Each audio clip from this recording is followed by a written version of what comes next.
first 2 to 3 months, I was miserable. The gentleman did not pay me any mind at all. When I would go to the lunchroom to eat, they would not sit at the same table as I did because I was a black woman. It was horrible. And I'll give you 2 little incidents that perhaps it shows you that I have a sense of humor about a lot of things. There was a little dining room beneath the house, the floor of the house, and that was the place where we could go to get a bite if we were going to have a long day. And I did not know that in that dining room the tables were designated to the different delegations. There was a table for New York, a table for Alabama, a table for... And I went one day to go down and sit at the table. Well, I sat at a table because nobody was sitting there. 10 chairs to the table.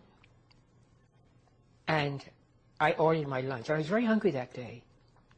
And I got dessert and salads and a little bit of everything put on the table. And I always took the New York Times and read it while I was eating because nobody would sit by me.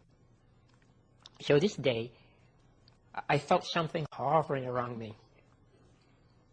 I looked up, and if looks could kill, I would have been dead. Because I was seated at the Georgian delegation table and didn't know it. Oh my goodness, of all tables. I was at the Georgian delegation table and didn't know it. And this man stood up and looked at me and said, "You sit at the wrong table." I said, "What did you say?" He said, "I say, you sit at the wrong table." I said, "What table is this?" "Yeah, your delegation." "Oh," I said, "but you see, the tables do not have any labels." I didn't know, but tomorrow I will find out where New York sits here, and then I will go to New York. So I continued to eat.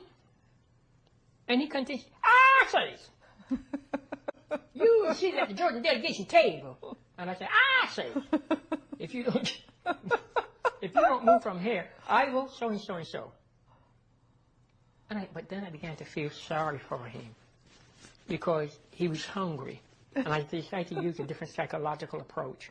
And I said, "You're hungry, aren't you?" And it's the first time he gave me a smile because I was nice to him. I said, "You're hungry." He said, "Sure, I'm hungry." I said, "I know what your problem is. Your problem is you cannot sit at this table because a black person is seated at the table. Isn't that right?" He said, "Yeah." I said, "I am going to help you. You see that table over there? There's a table diagonally across from the table where I was sitting, and there's nobody at it." I said, "Look, you go over and you sit to that table, you order your lunch. And if anybody bothers you, you tell them, 'See Shirley Chisholm.'" I thought this would embarrass him, but it did not. This was the funniest thing to me. It did not embarrass him.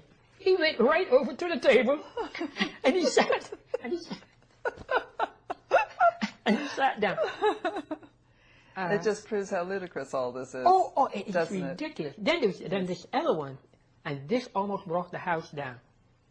There was a gentleman that sat on the aisle seat, on the house floor. My office was on the other side of the building, so when I would come to the floor, he could see me coming through because my office was on that side of the building upstairs, and he could see me coming down because where I was going to sit was right behind him.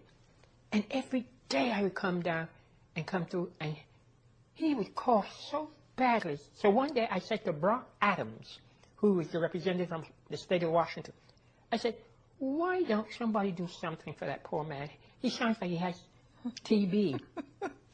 There's something wrong with him." Yes. And he said, "Shirley, I was waiting for you." He said, "I want to tell you something. You got to do something." I said, "What?" He said, "Every time he sees you coming down and coming through, he starts coughing. And then when you come by his seat, he gets his handkerchief out. He spits in the handkerchief in your face." This was his way of greeting me in the United States House of Representatives. I said, "He does, bro?" I said, "I thought." He said, "What are you going to do about it?" I said, "Watch me tomorrow." I had a sweater suit. And the jacket of the sweater had big pockets.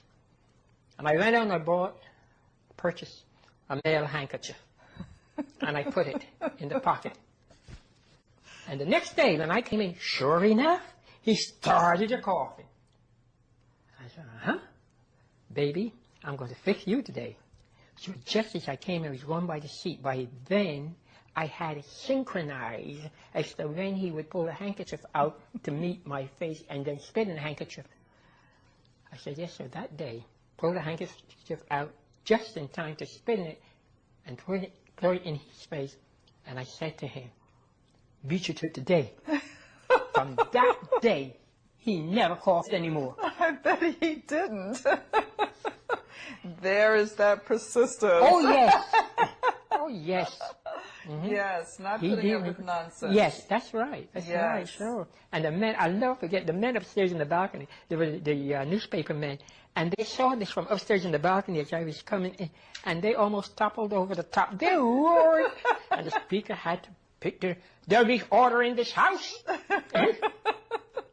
But you know, it sounds like you also had allies. Oh, yes. Because people were roaring, for example. Oh, yeah. And so, another thing, the house would be so boring at times that they'd do anything, you know, to make, to have something. Say, Shirley, give it to him. Was it difficult to return to Congress after your campaign for president? No, it was not difficult. No? I became even more popular. I became more popular, you know. More popular. Yeah, more popular. Was there any noticeable change in the way your colleagues treated you in Congress? Oh, yes. What happened? They treated me strange. They didn't realize I was so smart. You know, in quotes. They were really, some of them approached me and said, you got a brain. I said, I've always had a brain. You know, they belittle women so badly. Yes. Do you think that is still a problem? Oh, no, it's gone. No, because the women that we have in Congress now, we have 43 women in Congress. Yes. They give them the business. They do? Oh, yes. They give them the business. I wouldn't be surprised another 10 years from now. Yes. We don't have half and half. Yes. I will not Let's be hope surprised. so. More and more women are getting the guts and to run. What about for the presidency? Oh, a woman is going to be president. Within the next 10 years, maybe? Next 25 years. 25 years? Yes, a woman's going to be president. Do you think it will be a woman of color? No. Mm-mm. I believe that before a woman can become president of this country, a woman has to be a vice president, first of all, so that we will get used to the idea of a woman ascending that high office. That's what I believe. I don't know. See. Yeah. Fantastic. In 1982, you decided not to seek another term in Congress. Why did you make that decision? Reagan. Tell us about Reagan. Many of the programs and many of the things that I've been interested in, I saw how they deteriorated. I saw how many things were pushed back on the back burner. And many of the things that I had been involved in were no longer a part of his overall domestic programs. And it was just too much. I said I didn't want to go through it anymore. That was it. That was it. I had enough. Yes, that was it. Mm-hmm. For the first 2